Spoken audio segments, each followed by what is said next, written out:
Faith leaders calling for peaceful protests. We're going to talk to Pastor Miles McPherson about his message for the community. You're watching the Fox 5 Morning News at 8.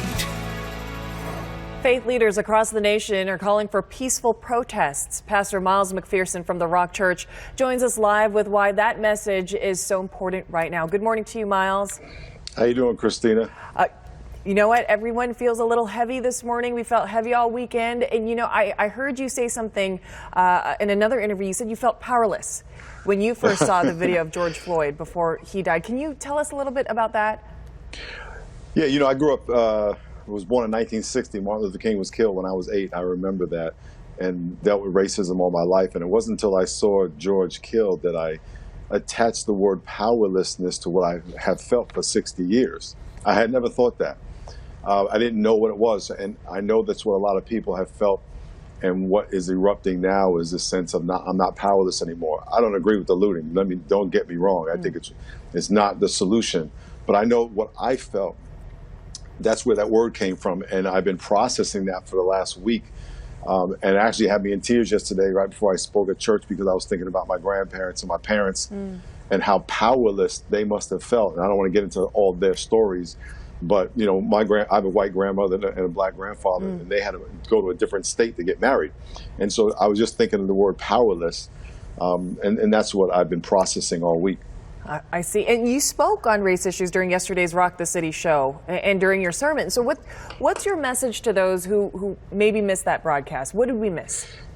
Well, you know, it's based on my book called The Third Option, and in every race conflict or any argument, it's always us versus them, and that's what we see right now. It's us versus them. It's us against the police. Or for some, it's black versus white. Depends on who you are. You know, it's hard to group everybody into one group. But the third option is that we honor what we have in common, and I think if we focus on the things we have in common, we all share in George's pain. You know, we all share in his mother's pain. We all share in the fact that he was a son, he was a brother, he was a friend, he was a Christian, he was a mentor. Let's focus on those things and ask ourselves, is what we're doing now reinforcing his memory and what he represented, and is what we're doing now getting to the solution we want? We all want peace. We all want to get along. We all want the police and the community to get along. We all want to eliminate people getting killed like this. So let's work towards that and all focus on that solution and figure out what we can do to get to that solution. What we're doing now is dividing us more. You know, it's interesting. You bring up a really good point, because I wanted to know who George Floyd was too, Miles. So I looked it up, and you know, he was into outreach. He was into discipleship. He was telling the younger generation to choose Jesus over the streets. I mean, that's what they know him for. And again, and it's so important for us to know people, because even, you know, when you look at somebody in our culture, you know, the darker you are, the more menacing you are. And so in our culture, the black guy's going to come get me, like the lady in Central Park who had a dog off the leash, and she said, I called the police. A black man's, you know, harassing me, or whatever she said. And that's all you have to say, because we have this in our head, and we need to stop and get back and say, wait a minute. These are black people, white people, but especially black people who have been demonized are humans. They have souls. They're made in the image of God, just like everybody else. Right. The term Black Lives Matter doesn't mean I matter more. I just want to matter as much as you. And so, and what's hurting me now is seeing it be attached to the looting. There was a video of an African-American woman filming someone, a non-black person filming Black Lives Matter on, or tagging Black Lives Matter on Starbucks.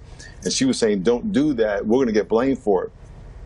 My fear is that all this looting is going to drown out what George really stood for and what we need to be trying to do. Absolutely. And you know what, as we were talking, we were showing video of actually some of the solidarity, because it's not all rioting, it's not all looting. There are people out there, like you say, that want their voices heard, and they're doing it the right way. They're doing it peacefully, and they're coming together. And you see these police officers here who are taking a knee with them. Some were praying with them. What do you have to say, or what's your advice to people who want to continue protesting, for people who are feeling like, are we even being heard anymore, because all the violence now is taking over? Yeah, there is a lot of violence. However, there are amazing stories of people coming together at these protests. And again, let's distinguish protests from looting. Those are two different things. There are a lot of amazing stories, and we have to bring the light into the darkness. And these people right here on their knees saying, listen, we want to be together. The police on their knees. It's very wrong to say all of any group is anything. All white people are this, all black people are this, all police are this, other than all people are made in the image of God. And so when you look at the people on the screen, a lot of times all we see is the negative. But there are a lot of people out there who are doing the right thing, they're voicing their opinion, and they're coming together in the midst of tension, putting their safety at risk, saying, listen, we got to get along better. And so there's a lot of great things going on, and I pray the media shows more of that. I know I'm going to be posting and have posted some positive things that are happening on the street. But I just don't want the message to get lost. We go back to George being killed, and what the outrage was, that life, that black man's life mattered, and it matters. That's what Black Lives Matter means. Simple as that. That guy matters, and that should have never happened. It should have never happened no matter what color he was. But that particular situation, black men being killed, is all too common and accepted as, it just happens. And we have to stop that, and we have to acknowledge that. So I would say this, if I can close. For people who are not accustomed to dealing with racism, and for the most part, that's white people, because people of color dealt with racism. We deal with it every day. Get educated. Get educated. Listen, please, I'm not trying to sell books, but please, this is a book you can get. But get educated on the people, the stories. Breonna Taylor, find out what happened to her. Ahmaud Arbery, find out what happened to him, how he was gunned down the street jogging. A video was taken. The cops got the video, and it was 72 days later before they did anything, because people protested. Get the facts. And if you're looting out there and doing all that kind of stuff, listen, ask yourself, what is this going to do? Get educated on who you need to talk to so you can vote and get laws changed so reform can happen. That's what we need to do. All right. Thank you for bringing that message home, Pastor Miles, for us this morning. Thank you so much for joining us. God bless you. God bless you too.